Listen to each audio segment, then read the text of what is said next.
नमस्कार। गुजरात के मुख्यमंत्री श्री विजय रूपाणी जी, उप मुख्यमंत्री श्री नितिन भाई पटेल, संसद में मेरे साथी और गुजरात भाजपा के अध्यक्ष श्रीमान सी.आर. पाटिल जी, पीएम गरीब कल्याण अन्न योजना के सभी लाभार्थी भाइयों और बहनों, बीते वर्षों में गुजरात ने विकास और विश्वास का जो अनवरत सिलसिला शुरू किया, वो राज्य को नई ऊंचाई पर ले जा रहा है। गुजरात सरकार ने हमारी बहनों, हमारे किसानों, हमारे गरीब परिवारों के हित में हर योजना को सेवा भाव के साथ जमीन पर उतारा है। आज गुजरात के लाखों परिवारों को पीएम गरीब कल्याण अन्न योजना के तहत एक साथ मुफ्त राशन वितरित किया जा रहा है। ये मुफ्त राशन वैश्विक महामारी के इस समय में गरीब की चिंता का काम करता है, उनका विश्वास बढ़ाता है। ये योजना आज से प्रारंभ नहीं हो रही है, योजना तो पिछले एक साल से करीब करीब चल रही है, ताकि इस देश का कोई गरीब भूखा न सो जाए। मेरे प्यारे भाइयों बहनों, गरीब के मन में भी इसके कारण विश्वास पैदा हुआ है। ये विश्वास इसलिए आया है क्योंकि उनको लगता है कि चुनौती चाहे कितनी भी बड़ी हो, देश उनके साथ है। थोड़ी देर पहले मुझे कुछ लाभार्थियों के साथ बातचीत करने का अवसर मिला। उस चर्चा में मैंने अनुभव भी किया कि एक नया आत्मविश्वास उनके अंदर भरा हुआ है।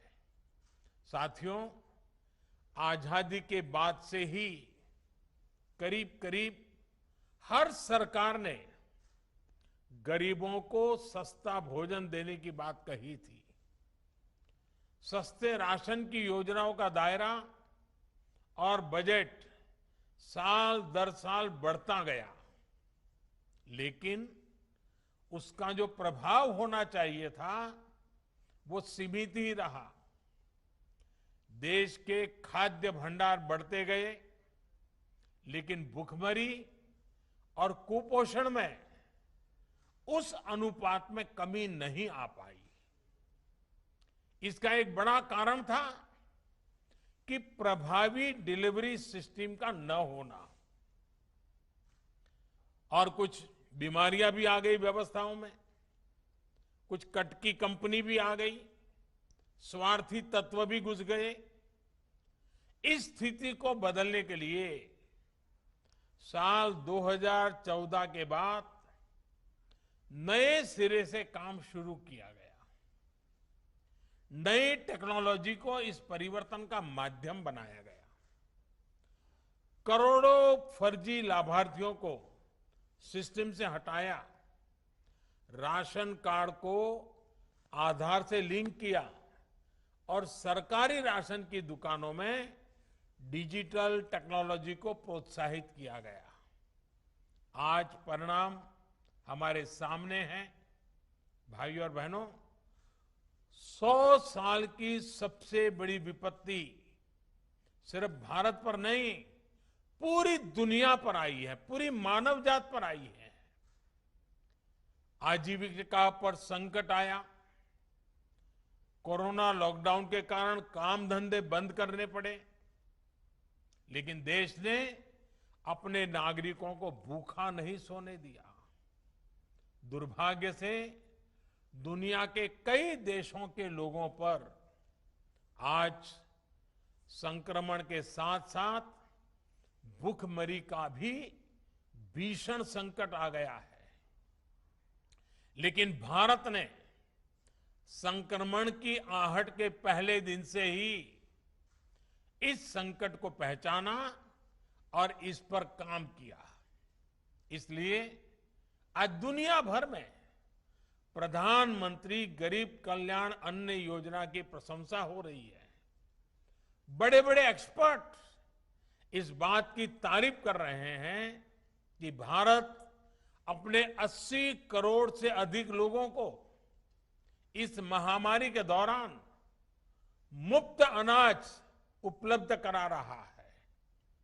इस पर 2 लाख करोड़ रुपए से अधिक यह देश खर्च कर रहा है। मकसद एक ही है, कोई भारत का मेरा भाई बहन, मेरा कोई भारतवासी भूखा न रहे। आज 2 रुपये किलो गेहूं, 3 रुपये किलो चावल के कोटे के अतिरिक्त हर लाभार्थी को 5 किलो गेहूं और चावल मुफ्त दिया जा रहा है। यानी इस योजना से पहले की तुलना में राशन कार्ड धारकों को लगभग डबल मात्रा में राशन उपलब्ध कराया जा रहा है। ये योजना दिवाली तक चलने वाली है। दिवाली तक किसी गरीब को पेट भरने के लिए अपनी जेब से पैसा नहीं निकालना पड़ेगा। गुजरात में भी लगभग 3.5 करोड़ लाभार्थियों को मुफ्त राशन का लाभ आज मिल रहा है। मैं गुजरात सरकार की इस बात के लिए भी प्रशंसा करूंगा कि उसने देश के दूसरे हिस्सों से अपने यहां काम करने वाले श्रमिकों को भी प्राथमिकता दी। कोरोना लॉकडाउन के कारण प्रभावित हुए लाखों श्रमिकों को इस योजना का लाभ मिला है। इसमें बहुत सारे ऐसे साथी थे जिनके पास या तो राशन कार्ड था ही नहीं या फिर उनका राशन कार्ड दूसरे राज्यों का था। गुजरात उन राज्यों में है जिसने सबसे पहले one nation one ration card की योजना को लागू किया। One nation one ration card का लाभ गुजरात के लाखों श्रमिक साथियों को हो रहा है। भाइयों और बहनों, एक दौर था जब देश में विकास की बात केवल बड़े शहरों तक ही सीमित होती थी। वहां भी विकास का मतलब बस इतना ही होता था कि खास खास इलाकों में बड़े बड़े फ्लाईओवर बन जाएं, सड़कें बन जाएं, मेट्रो बन जाए, यानी गांवों कस्बों से दूर और हमारे घर के बाहर जो काम होता था, जिसका सामान्य मानवी से लेना देना नहीं था, उसे विकास माना गया। बीते वर्षों में देश ने इस सोच को बदला है। आज देश दोनों दिशाओं में काम करना, 2 पटरी पर चलना चाहता है। देश को नए इंफ्रास्ट्रक्चर की भी जरूरत है। इंफ्रास्ट्रक्चर पर भी लाखों करोड़ों खर्च हो रहा है, उससे लोगों को रोजगार भी मिल रहा है, लेकिन साथ ही सामान्य मानवी के जीवन की गुणवत्ता सुधारने के लिए, ईज ऑफ लिविंग के लिए नए मानदंड भी स्थापित कर रहे हैं। गरीब के सशक्तिकरण को आज सर्वोच्च प्राथमिकता दी जा रही है। जब 2 करोड़ गरीब परिवारों को घर दिए जाते हैं तो इसका मतलब होता है कि वो अब सर्दी, गर्मी, बारिश के डर से मुक्त होकर जी पाएगा।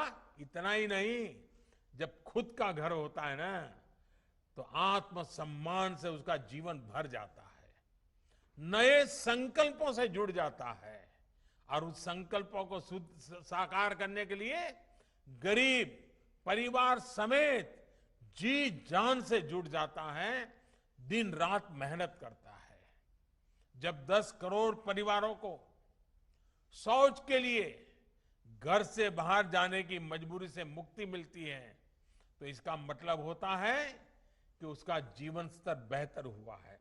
वो पहले सोचता था कि सुखी परिवारों के घर में ही टॉयलेट होता है, शौचालय उन्हीं के घर में होता है, गरीब को तो बेचारे को अंधेरे का इंतजार करना पड़ता है, खुले में जाना पड़ता है। लेकिन जब गरीब को शौचालय मिलता है तो वो अमीर की बराबरी में अपने आप को देखता है, एक नया विश्वास पैदा होता है। इसी तरह जब देश का गरीब जनधन खाते के जरिए बैंकिंग व्यवस्था से जुड़ता है, मोबाइल बैंकिंग गरीब के भी हाथ में होती है, तो उसे ताकत मिलती है, उसे नए अवसर मिलते हैं। हमारे यहां कहा जाता है, सामर्थ्य मूलम सुखमेव लोके, अर्थात हमारे सामर्थ्य का आधार हमारे जीवन का सुख ही होता है। जैसे हम सुख के पीछे भागकर सुख हासिल नहीं कर सकते, बल्कि उसके लिए हमें निर्धारित काम करने होते हैं, कुछ हासिल करना होता है।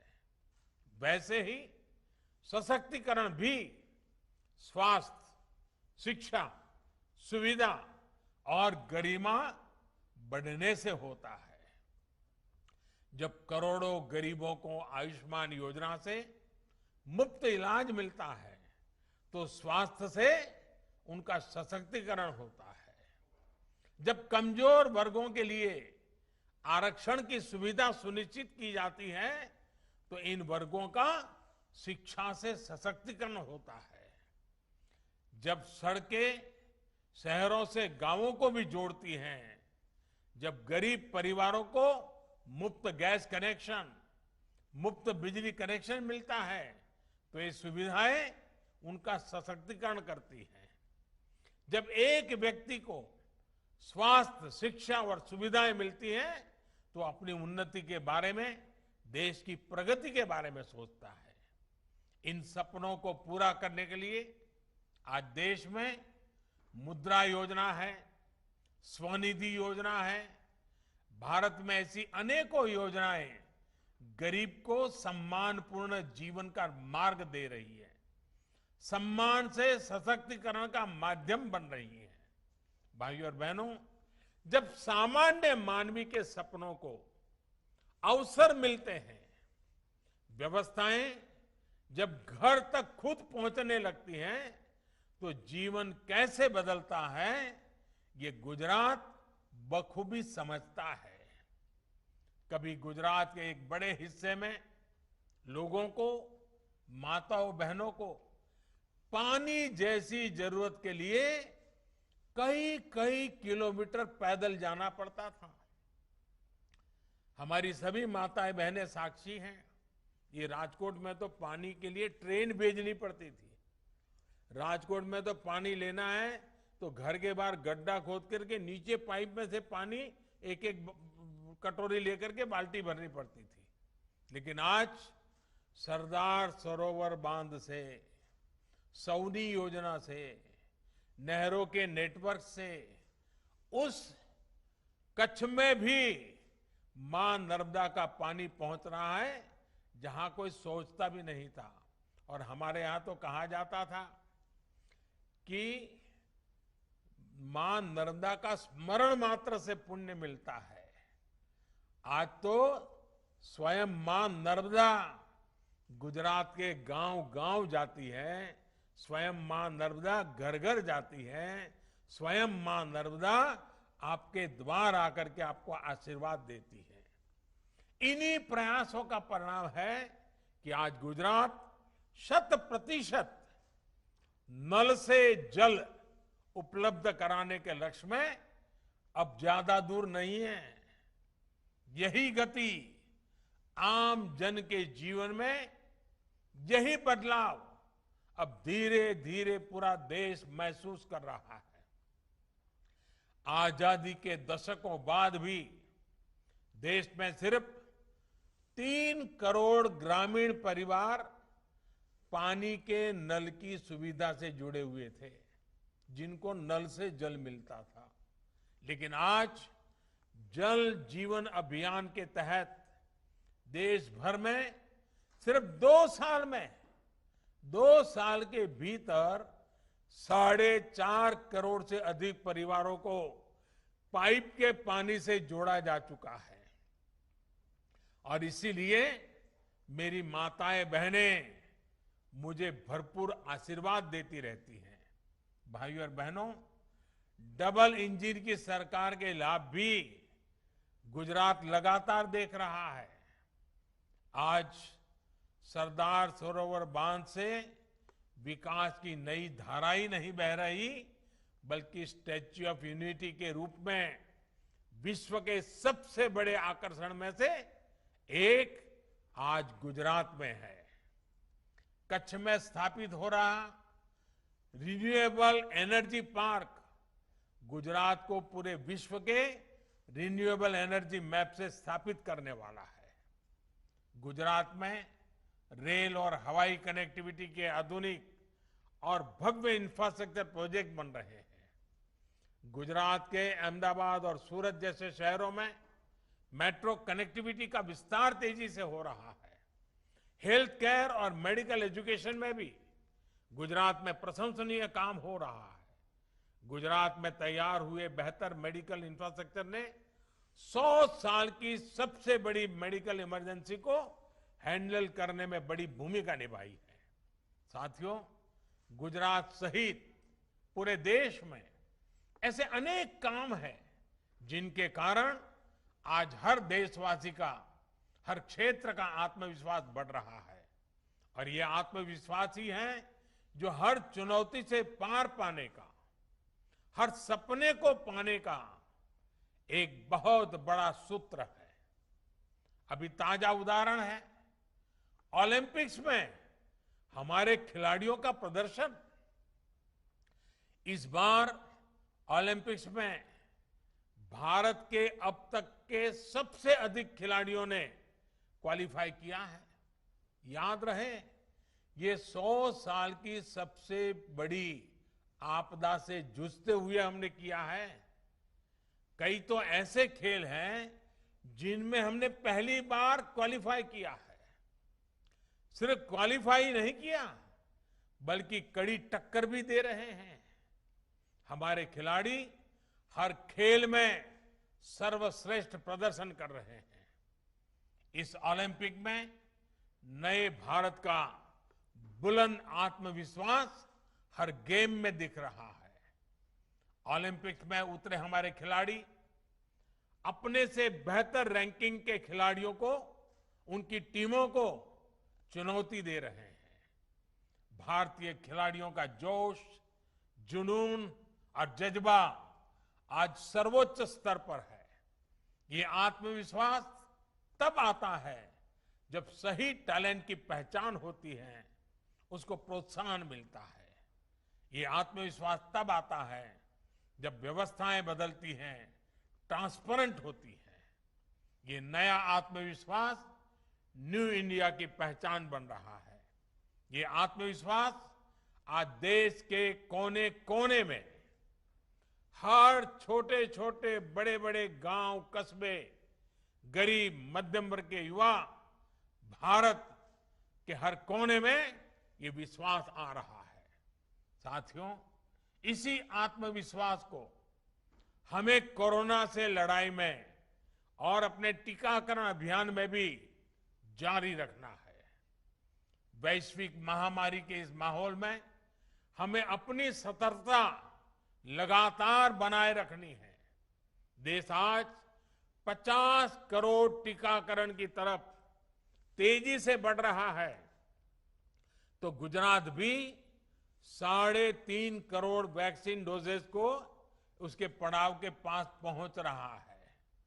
हमें टीका भी लगवाना है, मास्क भी पहनना है और जितना संभव हो उतना भीड़ का हिस्सा बनने से बचना है।